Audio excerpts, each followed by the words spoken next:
Bonjour les amis, j'espère que vous allez bien.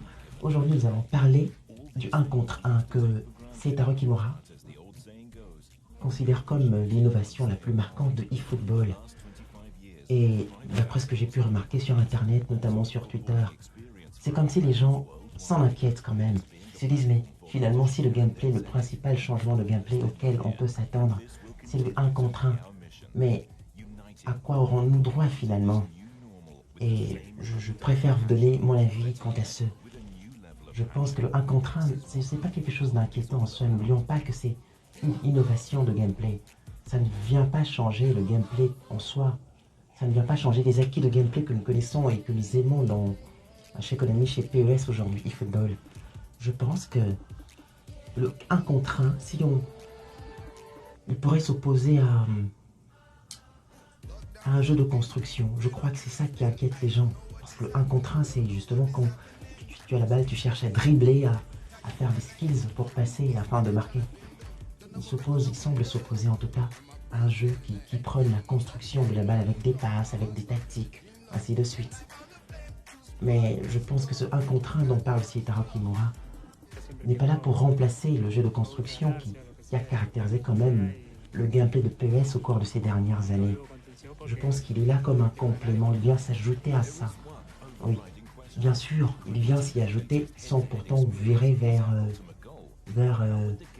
les skills à tout faire de FIFA. Non, ce n'est vraiment pas cela. Ici, Konami souligne le fait que ce 1 contre 1 va ajouter une dimension de tension, voilà, dans les duels, dans les phases offensives. Oui. Il ne faudrait pas prendre ça comme, finalement, des dribbles un peu trop permissifs qui passent à chaque fois, un peu comme ce que l'on n'aime pas dans FIFA. Je ne pense pas que ce soit le cas. Ici, c'est le 1 contre 1 qui va s'ajouter au jeu de construction que nous connaissons déjà sur PES.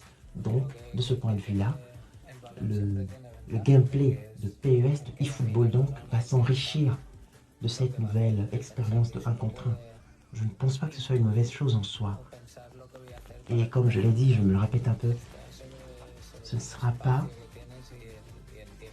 une philosophie de dribble un peu excessive comme dans FIFA, où finalement le dribble prend l'ascendant sur le jeu de construction. Non, on n'aura pas droit à ça sur PES avec le 1 contre 1 dont parle Seitaro Kimura. Donc, grâce à ce bref aperçu du 1 contre 1, je pense que c'est une bonne chose. Moi, j'accueille cela à bras ouverts. Bien sûr, on va voir ce que ça va donner effectivement, manette en main. Et voilà.